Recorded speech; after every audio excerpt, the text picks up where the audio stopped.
Hi foodies, welcome to my channel. எல்லோரும் எப்படி இருக்கிறீங்க? சேஃபாக இருப்பீங்கன்னு நினைக்கிறேன். ஓகே, இன்றைக்கி நம்ம ஒரு ட்ரெடிஷ்னல் ஃபுட் பார்க்க போகிறோம்.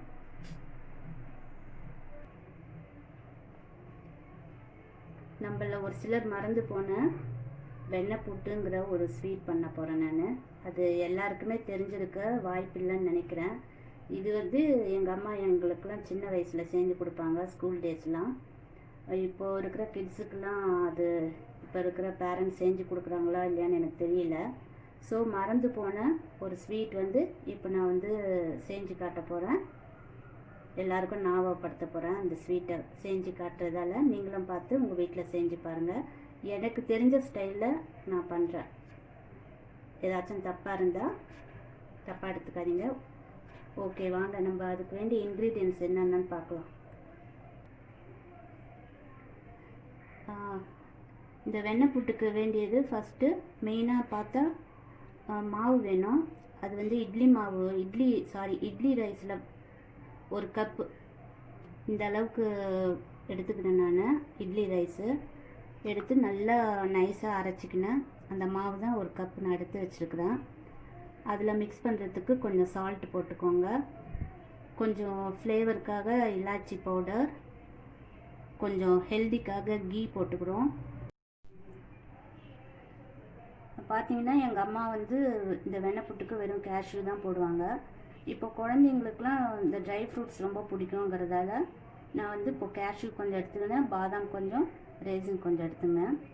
அப்புறம் ஒரு கப் வெல்லம் எடுத்துக்கலாம். இது ஆர்கானிக் வெல்லம். இது வடிகட்டி இந்த பாகெல்லாம் எடுத்து வடிகட்டணும்னு அவசியம் இல்லை, டைரெக்டாகவே போட்டுக்கலாம். இதில் டஸ்ட்லாம் எதுவுமே இருக்காது. அப்புறம் ஒரு 3 டேபிள் ஸ்பூன் தேங்காய் திருவி வச்சது. அவ்வளோதான் இதுக்கு வேண்டிய பொருள். ரொம்ப சிம்பிளான ரெசிபிங்க இது. குழந்தைங்களுக்கு செஞ்சு கொடுங்க. இந்த குவாரண்டைனில் ரொம்ப விரும்பி சாப்பிடுவாங்க. அவங்களுக்கு நீங்கள் ரைஸ் புட்டிங் சொன்னாலும் சொல்லலாம், ரைஸ் அல்வா சொன்னாலும் சொல்லலாம். வெண்ணெய் புட்டுனா என்னம்மா மீனிங் கூட அவங்களுக்கு தெரியாது.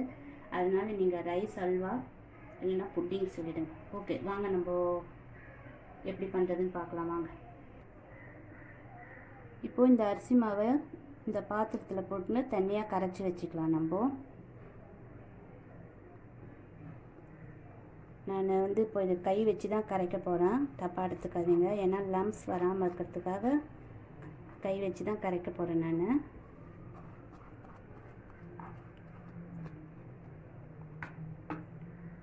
நான் இப்போது இந்த அரைச்சி வச்ச மாவு தண்ணியை இதில் கலந்துக்கிறேன்.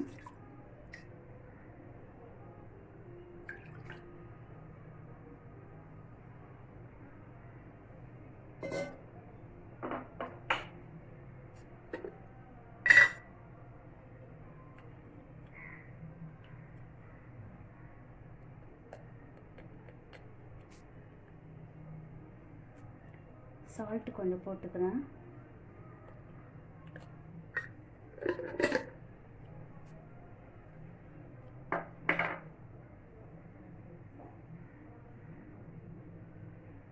நல்லா இந்த பதத்துக்கு கரைச்சி வச்சுக்கோங்க மாவை.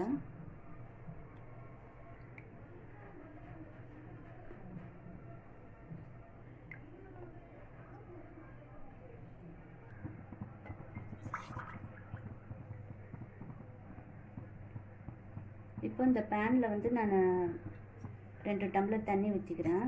இந்த தண்ணி நம்ம மாவு அரைச்சோம்ல அந்த தண்ணி இது. அது வீணாக்காமல் இதிலே ஊற்றிக்கிறேன். 1 டம்ளர் தான் இருக்குது, இன்னொரு 1/2 டம்ளர் ஊற்றிக்கிறேன்.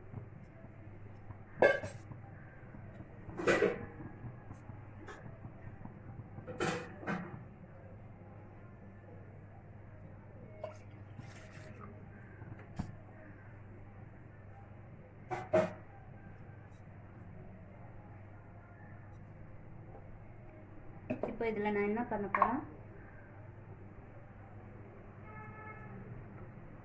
கொஞ்சமாக கீ ஆட் பண்ணிக்கிறேன்.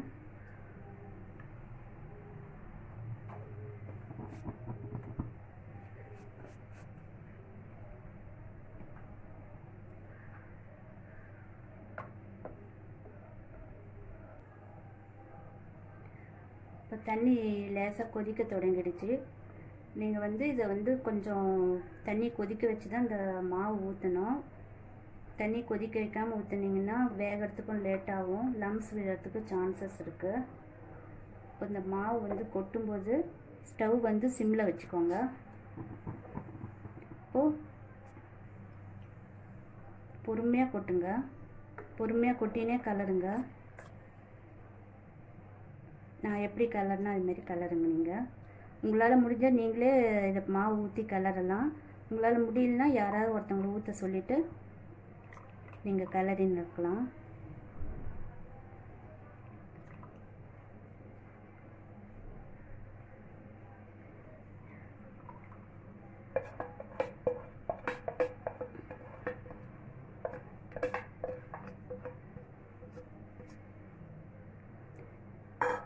இப்போ என்ன பண்ணுறீங்க, நீங்கள் மீடியம் ஃப்ளேமில் வச்சுக்கோங்க,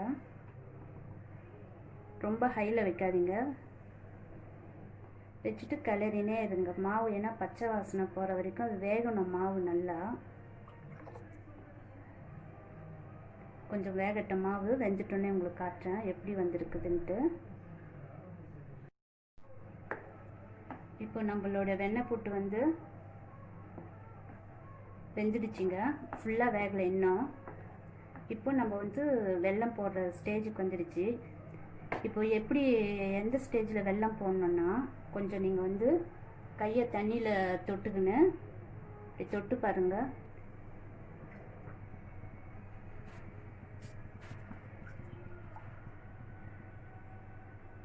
கையில் ஒட்டாமல் வரணும். இந்த ஸ்டேஜில் நம்மளோட வெல்லத்தை போட்டுடலாம். நான் வெல்லம் எனக்கு திட்டமாக போட்டுக்கினேன். உங்களுக்கு ஸ்வீட் அதிகமாக வேணும்னா கொஞ்சம் நிறையா போட்டுக்கோங்க. ஏன்னா நாங்கள் கம்மியாக தான் சாப்பிடுவோம், அதனால் கம்மியாக தான் போட்டுன்னுக்குறேன் நான். வெல்லம் கரையட்டும் நல்லா.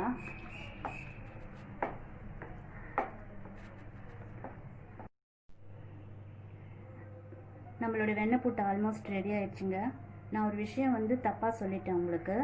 மீடியம் ஃப்ளேமில் வச்சு பண்ணுங்கன்னு சொன்னேன், ஏதோ ஒரு ஞாபகத்தில் சொல்லிட்டேன் நான். மீடியம் ஃப்ளேமில் வச்சு நீங்கள் பண்ணாதீங்க, லோ ஃப்ளேமில் வச்சு பண்ணுங்கள். ஏன்னா லம்ஸ் விழாமல் இருக்கிறதுக்கு. இது வந்து பொறுமையாக நம்ம வந்து கிண்டிக்கினே இருக்கணும், கைவிடாமல் கிண்டின்னு இருக்கணும். ஏன்னா வந்து அப்படியே விட்டுட்டு போயிட்டேன் வச்சுக்கோங்க, லம்ஸ் விழுந்துடும், நம்மளுக்கு அந்த பதம் சட்டுன்னு வராது. மறுபடியும் லம்ஸ் விழுந்துச்சின்னா தண்ணியை மறுபடியும் ஊற்றணும், மறுபடியும் சரி பண்ணணும், அது நல்லா இருக்காது. நீங்கள் வந்து லோ ஃப்ளேமில் வச்சே பண்ணுங்கள். இப்போ வந்து நான் என்ன பண்ண போகிறேன், தேங்காய் போட்டுக்கலாம்.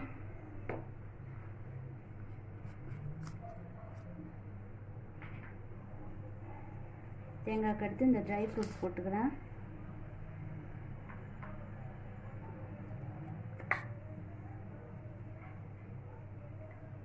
கூட ஒரு ஸ்பூன் கீ போட்டுக்கிறேன்.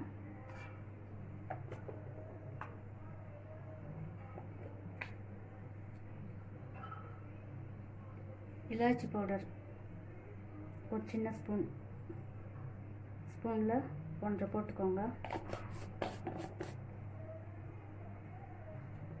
அது ஸ்பூன் கூட இல்லை, ரொம்ப குட்டி ஸ்பூன் ஏதோ. இப்போது இங்கே பாருங்கள் ஒட்டாமல் வருது பாருங்கள், இதுதான் பதம் இதுக்கு. இப்போ நம்மளுடைய வெண்ணெய் புட்டு வந்து சர்வ் பண்ண ரெடி ஆயிடுச்சு.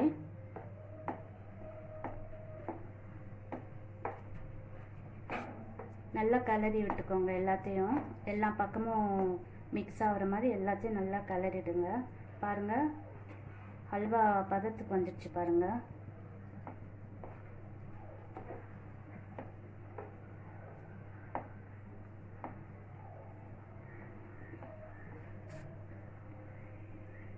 இப்போ இதை நம்ம வந்து சர்வ் பண்ணிடலாம்.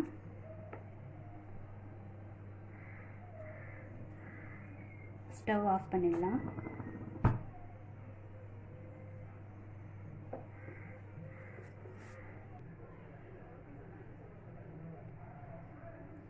இப்போது நம்மளோட டேஸ்டியான வெண்ணெய் புட்டு ரெடி ஆயிடுச்சு.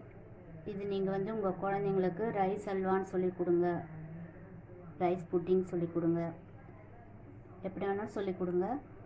ஆனால் இது வந்து உண்மையிலே ரொம்ப டேஸ்டியாக இருக்குது. நீங்கள் ட்ரை பண்ணுங்கள் உங்கள் வீட்டில். இது வந்து எத்தனையோ பேர் மறந்துருப்பாங்க செய்யறதுக்கு. இப்போ நான் செஞ்சதால் பார்த்து உங்கள் வீட்டில் செஞ்சு கொடுங்க. இது நல்லா இருந்துச்சுன்னா லைக் பண்ணுங்கள், ஷேர் பண்ணுங்கள் உங்கள் ஃபேமிலி ஃப்ரெண்ட்ஸ்க்கு. சப்ஸ்கிரைப் பண்ணுங்கள் மறக்காமல். ஒரு சிலர் வந்து சப்ஸ்கிரைப் பண்ணாமலே பார்க்குறாங்க. அதனால் எனக்கு வந்து என்ன சொல்கிறது தெரியல எனக்கு. நீங்கள் வந்து சப்ஸ்கிரைப் பண்ணி பாருங்கள். நீங்கள் அப்போ தான் வந்து அந்த பெல் பட்டனும் கொஞ்சம் ப்ரெஸ் பண்ணிவிடுங்க. அப்போ தான் நான் டெய்லி போடுற ரெசிபியை வந்து உங்களுக்கு நோட்டிஃபிகேஷனாக வந்து சேரும். நீங்கள் சப்ஸ்கிரைப் பண்ணிவிட்டு பெல் பட்டனை வந்து ப்ரெஸ் பண்ணலன்னா எதுவுமே வராது நான் பண்ணுறது. ஸோ லைக் பண்ணுங்கள், ஷேர் பண்ணுங்கள், சப்ஸ்கிரைப் பண்ணுங்கள். நான் நெக்ஸ்ட்டு ஒரு நல்ல ரெசிபியோடு வந்து உங்களை மீட் பண்ணுறேன். இந்த ரெசிபி எப்படி இருந்துச்சுன்னு மறக்காமல் கமெண்ட் பாக்ஸில் வந்து கமெண்ட் பண்ணுங்கள். தேங்க்யூ.